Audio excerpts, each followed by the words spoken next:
Magandang hapon po sa lahat, tagapakinig natin sa South Central Mindanao, no? Andito po tayo sa barangay Taluya, no? Sa ating Sarangani Province. munisipyo ng Glan, province ng Sarangani, kundi nasa atong atubangan ang atong new elected barangay captain, si Kapitana Solidad Suling Piket, no? Ang atong barangay ron. Mayng hapon sa imo, Kap. Mayng hapon po, sir. Kap, unsa may imong gibati karon, Kap, nga ikaw good ang gigugmaan sa tao nga ibutang karong eleksyon nga niagi nga ikaw good ang gipili nila, unsa may gibati nato karon, Kap? Nalipay gikulbaan sa ako ang mga tahas nga umaabot nga adlaw. Unya kanang unsa mo, sir? Wala. Unsa man ang imong mapaabot sila nga papasalamat o mensahe sa ila, Kap? Sa tanang lumulupyo diri sa barangay Taluya, nangayo kong pasalamat sa inyo sa tanang nga suporta sa kuha o sa tanan nga wala ni suporta sa kuha. Salamat kayo sa inyo tanan, o manghinaot lang ko nga sa umaabot nga adlaw kung ako nay mulingkod, ilab lang pud ko ninyo o welcome lang pud ko ninyo sa inyong mga kasing-kasing. So, Kap, karon no nga dili na gyud na tumapugnan, Kap, nga December 1, Kap, no, nga ikaw na gyud makalingkod bilang barangay captain, new elected dira sa atong barangay Taluya. Unsa gyud ang imong priority, Kap, o unsa imong pagkaunahon kung ikaw makalingkod na o ikaw nang inahan sa atong barangay sa Taluya? Base ako ang plataforma, ang ako yung gi-priority is health. Like mga senior citizen, magkanda ko og monthly check-up para mapaluap nila ang ilahang mga maintenance o mapaluap po nato ang ilahang mga kondisyon sa lawas o maaksyonan dayon nato kung unsay ang ihang gibati. Like kanang masakit, ako ang ipa-active ang mga barangay health worker nga mumonitor sa ilahang area para makita nila kung kinsa ang tao nga mga nangasakit dito para madala dayon nato sa balay tambalanan. So ako nagaplano nga hatod sundo ang mga pasyente kay para dili sila mabudlayan o di sila mahirapan mangita og pamasahe. Kay kabalo ko mao gyud na siya ang main problem, ang pamasahe.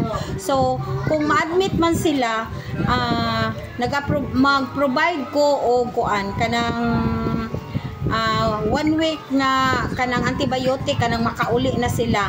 Unya after 1 week pauna po sila hatod sundo for follow-up check-up para makumpleto ang ilang kaayuhan. Oo.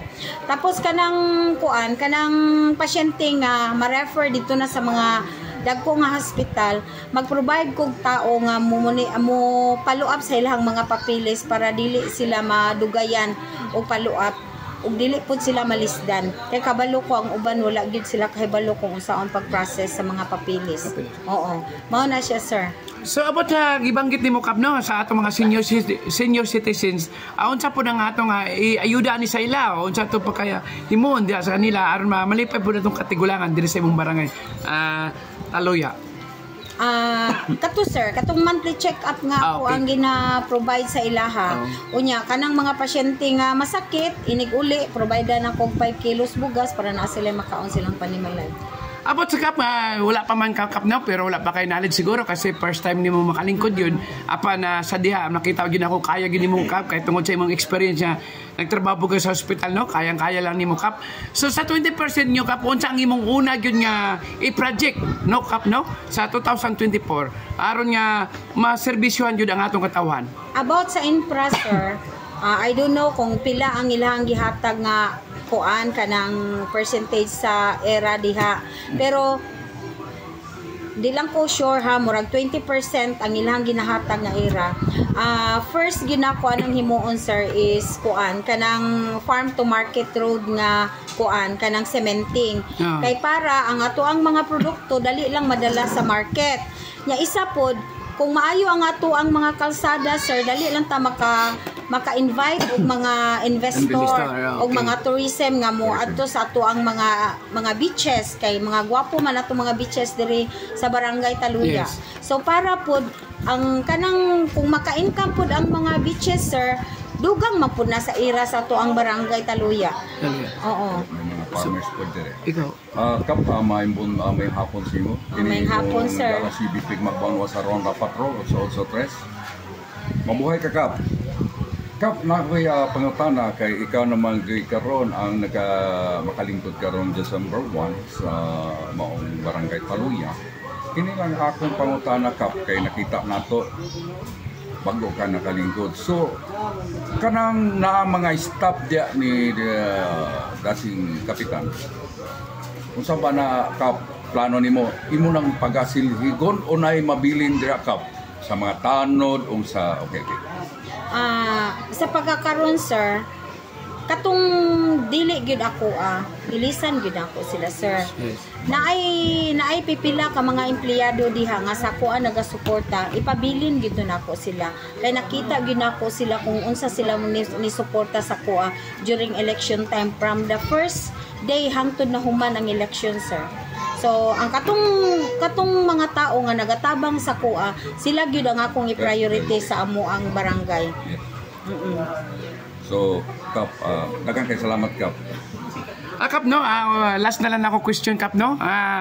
Kap, siguro wala pa man na turnover sa imo ang barangay, no. So siguro nasa to mga kamot, Kap, unsa imo decision kung unsa man ang mga kakulangan sa barangay nga medyo wala pa dito nga I hope na ma-resolusyonan ang tanan, Kap, no. Matod pa nimo nga ang atong tubig diri nga matagal itong initiative nga mga solve ang problem, no, sa atong bayan. So, Kap, mensahe na lang, Kap, para sa atong mga katawan nga karong umaabot nga ikaw nang makalingkod. Pasalamat sa ilaha. Sa tanang mga tumulupyo diri sa barangay Taluya, maayong hapon ninyong tanan, no. Ako naman gyud ang coming nga inahan sa ato ang barangay. Kanang nagpasalamat kog dako sa inyo, sa inyohang kanang pag-suporta sa ako during election time o manghinaot lang ko nga i-accept ninyo ako sa inyohang mga kasing-kasing. So daghang kay salamat, Kap, no. Si Barangay Captain new elected Solidad Soling Pikit, no. Salamat kay Kap, may hapon ko sa imong, Kap, kauban si mga kagawad si Hermie Cortez, Pando Naraga, Pando Hermie Cortez, si Ronald Pasinabaw, Yoyong Dilimak, Nog Andukan. Okay. So mao kani sila ang mga new elected diri sa barangay Taluya, no. Kay salamat, Kap, pag-usap kani inyo nga anchorman sa frontliner balita sa matag adlaw madungog nimo, no. Kauban atong si Big Magbanwa sa Ronda Patrol sa 883. O nagaingon, Kap, daghang salamat sa inyong paminaw sa among estasyon og sa among programa sa matag adlaw. Ang Dios magabiling kaninyo makanunay og may hapon jud, Kap. salamat.